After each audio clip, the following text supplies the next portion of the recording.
bien a la audiencia. Apenas estoy escuchando. Sí, ministro, vamos a mejorar un poquito esto. Te escucho muy en el fondo. Sí, Pequeños problemas que tenemos acá en... sí, ministro, estábamos viendo estos datos que pusiste, ¿verdad? En tu cuenta social de la red social X. 127 secciones de inconstitucionalidad se plantearon el año pasado.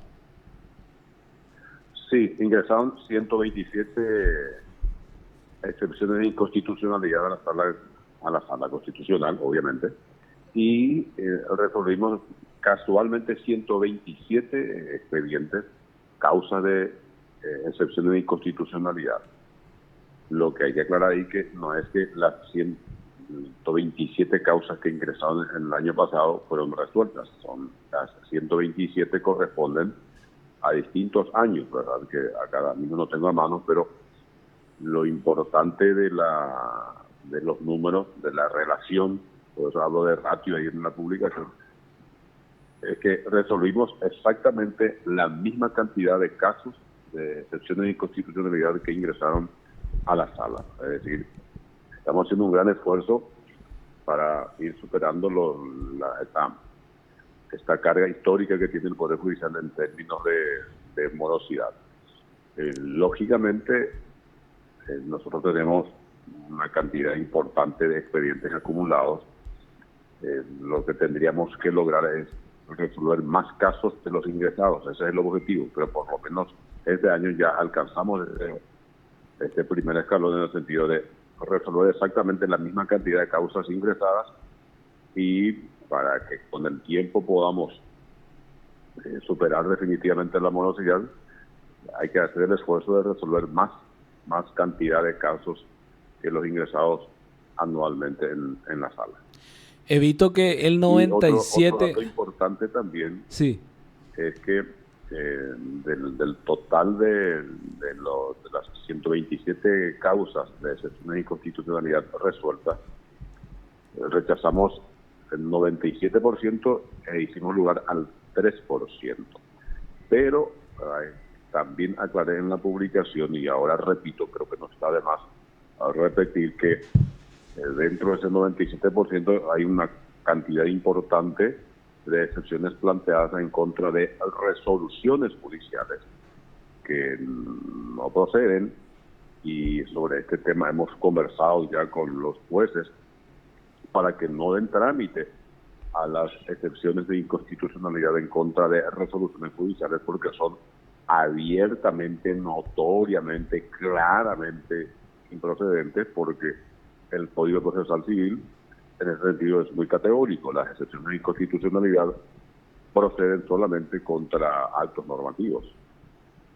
doctor, en este caso, ¿cuáles serían los parámetros que tienen que tener los jueces para rechazar estas excepciones? ¿Sería un rechazo in No, en limine? realidad en realidad no se rechaza, y a mí me extraña muchísimo que muchos colegas no entienden, o sea, no les entra en la cabeza que el juez le diga: señor, el Código Procesal Civil dice claramente que la excepción tiene que plantearse contra disposiciones normativas.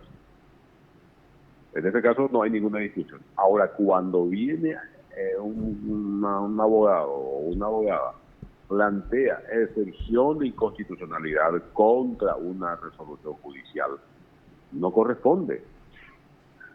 Categóricamente no corresponde y no se puede tramitar, porque hay que simplemente leer el artículo pertinente del Código Procesal Civil, y ahí el Código Procesal Civil es muy categórico, no hay otra alternativa.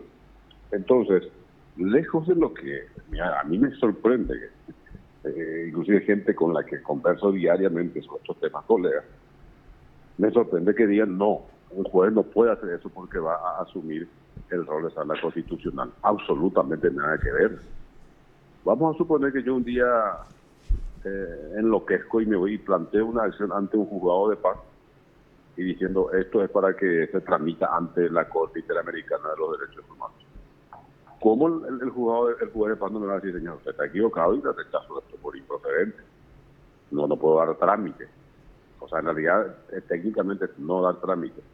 y repito, el 500, si mal no recuerdo, es el 538, bueno, acá encontré el 538, dice claramente el Código Procesal Civil que la excepción se plantea procede en contra de alguna ley u otro acto normativo. Así de simple y sencillo. Es decir, no se puede plantear contra una resolución judicial. En consecuencia, un juez no debe dar trámite porque no corresponde, es claramente improcedente. Doctor, ¿y qué Porque pasaría? este tipo de práctica, Raúl y Juan, Sí, que van abiertamente en contra de lo dispuesto claramente por el texto de la ley, son los que vienen a alimentar la morosidad, porque son prácticas ilegales, claramente innecesarias, pero vienen a cargar al sistema. doctor, ¿y qué pasaría si de repente se plantea una excepción en contra de una resolución judicial, pero que esta resolución se basa en un artículo que el abogado considera inconstitucional? Y entonces, mira, voy a leer, ahí es muy claro, dice, la excepción de inconstitucionalidad deberá ser opuesta por el demandado o el reconvenido al contestar la demanda o la reconvención. Si estimare, que es el caso que vos estás mencionando, que es la hipótesis que vos estás mencionando, Sí. que éstas se fundan en alguna ley u otro instrumento normativo violatorio de alguna norma, derecho, garantía, obligación o principio consagrado por la Constitución. Entonces tiene que decir, señor, esto se basó en esta disposición normativa que viola la Constitución, ya sea el derecho, una norma, una obligación o principio de la Constitución. Entonces, contra ese acto normativo, contra esa disposición normativa. Entonces, en ese caso procedería el estudio por lo menos, ¿verdad? Porque en este caso no es contra la resolución judicial, es contra el fundamento, porque esta resolución se basa, y tiene que decir, esta resolución se basa en este artículo. Y este artículo considero que es inconstitucional y le plantea la excepción de inconstitucionalidad a ese artículo. Por ejemplo. Sí, por ejemplo, es un caso que se da. Otro punto, doctor. Normalmente los abogados plantean esto en la etapa de juicio oral, en la etapa de... A veces se da en la preliminar, pero por lo general en juicio oral, porque teniendo en cuenta que si no se resuelve la excepción, la Corte no resuelve, no se puede dictar un veredicto en el juicio, ¿verdad? Pero la cuestión es que ¿en qué momento en un proceso penal tendría que plantearse la excepción de inconstitucionalidad? Porque la normativa civil habla de al contestar la demanda, algo que no se da en el fuero penal. Bueno, pues yo puedo plantear, no puedo decir, la acusación se basa en un artículo que para mí es inconstitucional, y el juez admitió la acusación, y bueno, ahí puedo decir, a mí este artículo es claramente inconstitucional. Yo recuerdo, permíteme ser autorreferente, creo que fue en el 2001, hubo un famoso caso que se calificó como mega contrabando de Chile. Y a mí me tocó hacer la defensa de los acusados. Y en ese momento todavía no teníamos el código aduanero actual. Era una ley, no me acuerdo el número, del año 1954. Era un decreto ley. Que me disculpen los colegas que recuerdan el número, pero no recuerdo. Era un decreto ley del año 54. Esto era en el 2002-2003. Y yo planteé, cuando acusa al Ministerio Público, el juez admite la acusación y eleva a juicio en base a ese decreto ley, yo planteé la excepción de inconstitucionalidad de la Corte Suprema de Justicia, diciendo, señores, esto viola el principio de legalidad, que es un principio constitucional, porque esta acusación se basa en un decreto ley. Obviamente la Corte en aquel entonces me rechazó porque el viento sur estaba soplando en un momento del año en que no correspondía y me rechazó la excepción. Lo que pasa es que si me hacían lugar a la excepción, se caían todos los casos por contrabando. Yo entendí perfectamente qué fue lo que pasó. Pero ahí, por ejemplo, yo tuve un caso práctico donde digo, bueno, este caso no puede avanzar porque la acusación y la elevación de la causa o la apertura de la causa a juicio, para ser más estricto, se basa en una disposición claramente inconstitucional. Entonces sería en la preliminar ahí o después.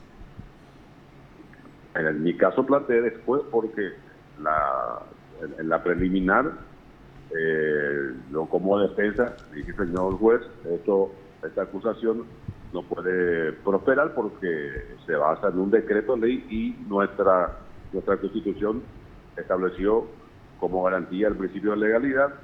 Un decreto no cumple con el requisito de la ley en sentido estricto, que debe ser aprobada por el Congreso. Claro. Esto es del 54, es un decreto ley. El juez de garantías entonces dijo que no, que igual que corresponde, y elevó la causa a juicio. Y ahí abrió la causa a juicio. Y ahí planteé la excepción de inconstitucionalidad. Antes de que, o sea, no fue en el juicio oral, sino después de que haya admitido. Antes, y en el juicio oral volví a plantear como incidente, pero ya se sabía el resultado, ¿verdad?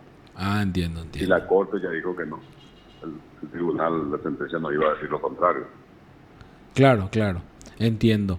Porque es también recurrente en las resoluciones que rechazan justamente la excepción de inconstitucionalidad, que diga que, bueno, no es el momento procesal, dice, pero como el proceso penal es distinto al civil, entonces no hay que contestar la demanda, sino que sería, entonces, pasado la etapa de juicio oral, sería más o menos la etapa en la cual uno tendría que plantear esto. Sí. Mira, yo recuerdo que tuvimos una discusión porque no era yo solo el que ejercía la profesión, la defensa, mejor dicho. Uh-huh. Y algunos de los colegas decían que al acusar el fiscal que esa es la demanda, entonces ahora ya se puede plantear la excepción de inconstitucionalidad en contra de la acusación porque se está basando, la demanda en este caso, ¿verdad? Uh-huh. Se está basando en una norma inconstitucional. Entiendo. Y mi teoría fue, bueno, pero para eso está el juez de garantías. El juez de garantías tiene que justamente salvaguardar las garantías constitucionales, porque las garantías a las que hacemos referencia están previstas en la Constitución. Vamos a decirle al juez de garantías que aplique la garantía constitucional de legalidad y después en todo caso planteamos ante la Corte. Finalmente los colegas aceptaron mi tesis, digamos. Fuimos a la audiencia preliminar, el juez dijo, no, vamos a elevar a juicio, vamos a abrir la causa a juicio, y a partir de ahí planteamos la excepción de inconstitucionalidad. Entiendo. Y esta postura, doctor, veo que Santander, el ministro Santander tiene también, y el ministro, el presidente de la Corte tiene esa postura también, doctor, ¿o no? César Diésel. Mira, esta es una postura de la sala, ¿sabes? Somos muy claros en ese sentido. La sala no. Jueces no den trámite a esto porque es claramente improcedente. Por eso te digo, a mí me extraña de varios colegas, inclusive algunos que son mucho más estudiosos que uno de derecho constitucional, que te digan, no, ¿cómo un juez va a tomar esa decisión? Está asumiendo el rol de la sala constitucional. Nada que ver, ellos, los jueces, no van a decir aquí este artículo, esta norma es inconstitucional. Pero te dice, señor o señora, usted está planteando una excepción de inconstitucionalidad contra una resolución judicial y eso no está permitido por el artículo 538 del CPC. Punto. Simplemente eso. Entiendo. Algo parecido se da también, doctor, con respecto también a las acciones. A ver, justo se me fue. También, la inconstitucionalidad que se plantea con respecto a... Puede ser que se me haya ido, doctor. Perdón. Estaba nomás pensando que también se da un rechazo de la Corte así. Hay posturas dispares justamente con respecto a otro tema, ¿verdad? Y no me vino, perdón, ministro. Se me fue. ¿La acción de inconstitucionalidad puede ser o no? No recuerdo en este momento qué es lo que le iba a consultar. Justamente me vino algo de que los ministros también rechazan en sí, ¿verdad? Hay posturas dispares al respecto. Pero con respecto a esta excepción de inconstitucionalidad, en su mayoría de los casos son para parar juicios, ministro. Eso es lo que se da, parar juicios orales. Ahí van a haber sanciones de repente. que es así, y si yo fuera defensor seguramente haría lo mismo. Esto es normal, lo que nosotros tenemos que, y es legítimo, pero el sistema es el que tiene que mejorar su funcionamiento. Y sabemos que esta es una situación que hay que superar. ¿Qué es lo que decimos nosotros de la Sala Constitucional? Porque a la Sala Constitucional no le pueden decir que es muy fácil declarar inadmisibles las acciones, las excepciones, etcétera, etcétera. Yo voy a ir publicando por la misma red, por ejemplo, cantidad y la relación de las causas que fueron declaradas admisibles y las que fueron rechazadas inímines. Y va a ver que no hay mucha diferencia. Es decir, nos tomamos en serio este tema. ¿Por qué? Porque realmente es serio cuando viene alguien y dice, mire, señores de la Sala Constitucional, han violado un derecho constitucional que me corresponde. Eso es grave, es delicado, forma parte esencial del funcionamiento de un Estado constitucional de derecho, entonces nos tomamos en serio ese estudio. Ministro. En el caso de las excepciones, pero hay casos que son muy claros, ¿verdad? Por ejemplo, acá, cuando uno va y plantea contra una resolución judicial la excepción de inconstitucionalidad, en el marco de un proceso penal, es evidente que no procede ese planteamiento y que lo más probable es que se esté buscando patear, como decimos coloquialmente, la pelota para adelante, retroceder, enlentecer el proceso. Y nosotros sabemos que como sistema o subsistema del Estado paraguayo, permanentemente nos critican con justa razón que hasta hoy no podemos superar el problema de la morosidad. Entonces hay que ir buscando aquellos elementos que coadyuvan a la morosidad. Y este es uno de los elementos. Y además, tratándose de casos penales, muchas veces son casos con mucha repercusión mediática, social e institucional. Y por lo tanto tenemos que tomar las medidas pertinentes. En este caso tomamos una medida absolutamente ajustada a la ley, ajustada a las convenciones internacionales sobre derechos humanos, ajustada a la Constitución Nacional. Es decir, la Sala Constitucional, sobre texto de combatir la morosidad, sobre texto de cualquier otra cosa, no está violando ningún derecho constitucional. Simplemente estamos diciendo que se cumpla lo que dice la ley y respetando absolutamente, repito, los derechos fundamentales de las personas involucradas. Ministro, ya recordé cuál era el tema. La consulta constitucional. Su postura es que el mismo juez podría rechazar algo si considera que se basa en una ley inconstitucional, mientras que otros ministros dicen que se puede hacer la consulta.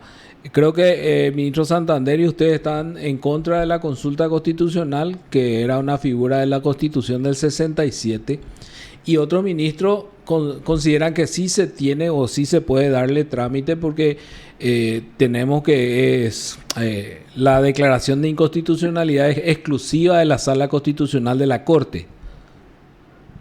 Bueno, esa es otra cosa que me sorprende. Profesores de Derecho Constitucional, doctrinarios que escriben materiales de consulta sobre derecho constitucional en nuestro país, que digan, sí, está bien, pero la ley. No es ley. Y no lo digo yo, no lo dice el ministro Santander. Esto lo dice la Corte Interamericana de los Derechos Humanos, Raúl. No es una tesis mía. La Corte Interamericana de los Derechos Humanos dice claramente, pero categóricamente, en este caso de Hellman II sobre todo, que el control de convencionalidad, es decir, ¿eso qué significa? La aplicación de los tratados de la Convención Americana principalmente. El Pacto de San José de Costa Rica es obligación de todos los jueces de los estados que son parte del Pacto de San José de Costa Rica. Es decir, en ese sentido, todos los jueces son jueces interamericanos. Y lo mismo pasa con la Constitución. Y no es que el juez va a declarar la inconstitucionalidad de un artículo de una norma. No es eso. Por eso se llama control constructivo. No sé cómo esto no entra en la cabeza de mucha gente. Pero hay opiniones dispares en la misma corte, doctor. No, y está bien, pero estoy diciendo, no lo estoy diciendo yo, lo dice la Corte Interamericana. Y vino aquí el anterior presidente, Pérez Manrique, estuvo en la propia Corte y le preguntaron en la Corte, y yo recuerdo que fue una pregunta inclusive maliciosa, porque yo estaba ahí, pues, entonces dije, evidentemente, y el otro dijo, sí, tienen que hacer control de convencionalidad. Así de simple y sencillo. Porque, por ejemplo, el juez de garantías hace control de constitucionalidad. No sé cómo no entienden esto. Si las garantías que tiene que aplicar el juez de garantías están en el artículo 17 de la Constitución Nacional y el artículo 8 de la Convención Americana sobre Derechos Humanos. Es un juez que hace control de constitucionalidad y control de convencionalidad cotidianamente. Pero asusta el nombre. Pero de hecho... Asusta el nombre cuando uno le dice, eso es... No. Pero de No hecho es que está en el declara Código Procesal Penal también, constitucionalidad, ministro. nada. Simplemente aplica la Constitución y la Convención y punto. Ahora, la declaración de inconstitucionalidad, que se llama el control exclutorio de constitucionalidad, es potestad exclusiva de la Sala Constitucional o del Pleno de la Corte. Son dos cosas, son dos aspectos del control de constitucionalidad. Esto es básico y tendríamos que enseñar desde el primer día de cátedra de desarrollo de la cátedra de Derecho Constitucional en todas las facultades de Derecho de nuestro país. O si no, siempre vamos a estar en la prehistoria de la ciencia constitucional. Entiendo, ministro. Bastante dura esa palabra porque tenemos que son 9 ustedes y 3 creo que son los que piensan así. El ministro Ramírez Candia, el ministro Víctor Río y el ministro Gustavo Santander. Pero repito, o si no, tenemos que renunciar, en realidad no renunciar el Pacto de San José-Costa Rica y retirarnos del sistema interamericano de derechos humanos. Y obviamente ella no admitir la competencia de la Corte Interamericana en nuestro país. Entiendo. Y bueno, esa postura me pareció, creo que fue un fallo de usted que el primero que leí donde decía eso, ¿verdad? Justamente que los mismos jueces tendrían que hacer este control de convencionalidad. Sí. Es más, creo que se fue más Raúl, allá. Te digo más, permitime lo siguiente. Sí. Esa sentencia a la que hago referencia de la Corte Interamericana, ¿vos sabés qué dice más? ¿Qué dice? Dice, no solamente jueces, sino todos los funcionarios de un Estado que tienen como función aplicar una norma, aplicar derecho. Sí, el derecho administrativo y todo. Claro. Un ministro del Ejecutivo, un secretario de Estado, un policía. No lo digo yo, dice la Corte Interamericana. Ya. Y bueno, según justamente su postura, esa consulta que se hacía, ¿verdad? Estaba en la Constitución, creo que era el artículo 200, si mal no recuerdo, de la Constitución del 67. No se replicó en la Constitución del 92, evidentemente. Pero ¿y dónde? Decime dónde dice. Pero y no nos quedemos en el texto. Hagamos un esfuerzo interpretativo. Aplica el método de interpretación que quieras. En la liberal, la histórica, la sistemática, la auténtica, a preguntar a algunos constituyentes. ¿Dónde? Ninguna parte. ¿De dónde uno va a construir el argumento para decir la Constitución 92 replicó lo del 67 en ese punto? No existe. Yo no tengo ningún... Me abro al debate, claramente, pero ¿en qué parte dice? Es más, para cerrar el tema, nosotros desde el 89, Paraguay, la ley 1, la primera ley de la democracia fue la ratificación del Pacto de San José de Costa Rica. Desde el 89 estamos reconociendo la competencia de la Corte Interamericana. En el 92 aprobamos la nueva Constitución. O sea, ya es una larguísima superación de algunos principios y de algunos criterios propios de la Constitución del 67. No podemos seguir chapoteando en esa historia. Hemos superado muchísimo. La Constitución de Paraguay se inscribe dentro de lo que se denomina neoconstitucionalismo en Latinoamérica. Es una de las constituciones más avanzadas. Un grito de libertad luego de la... Doctor, un grito de libertad luego de la larga dictadura. Perdón. Sí, que nuestra constitución para mí es un grito de libertad luego de la larga dictadura, digo. Sí, sí, y a ver, es una superación de la Constitución del 67. Totalmente. Responde a otro paradigma. Eso hay que entender. La del 67 responde todavía al paradigma del Estado legal de derecho. La del 92 habla de un Estado social de derecho e instaura lo que se denomina Estado constitucional y convencional de derecho, porque se aprueba una nueva constitución, se constitucionalizan las garantías en el artículo 17 y además aceptamos el Pacto de San José de Costa Rica. No sé cómo no se puede entender que estamos en otro contexto absolutamente distinto al del 67. Totalmente de acuerdo. Creo que en el 95 recién nosotros nos sometimos a la jurisdicción de la Corte, ¿verdad? Sí, pero la primera ley Es de 1/89. La 1/89. Sí, sí. Ahí sí ahí aceptamos como nosotros. ley el tratado, el Pacto de San José. Sí. Y bueno, ministro, te agradezco muchísimo tu tiempo, muy amable de tu parte. Una verdadera cátedra al final.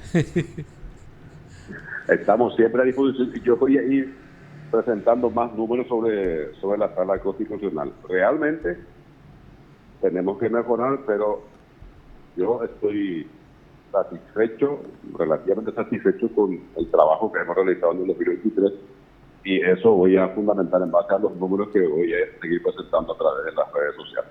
Una última consulta antes de irte. Cada vez que ustedes me llamen, también con ustedes voy a ir presentando los números. Sí, ministro, ¿hay humo blanco ya sobre la presidencia?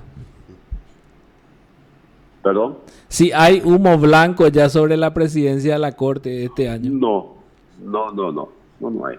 No hay. Creo que a partir de febrero, sobre todo, las cosas van a ir tomando definiciones, pero hasta ahora no hay nada. Entiendo. Bueno, muchísimas gracias, ministro, muy amable. Gracias a ustedes, muy amable.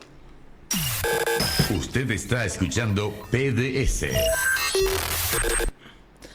Hablamos así con el ministro Víctor Ríos con respecto a este tema fundamental.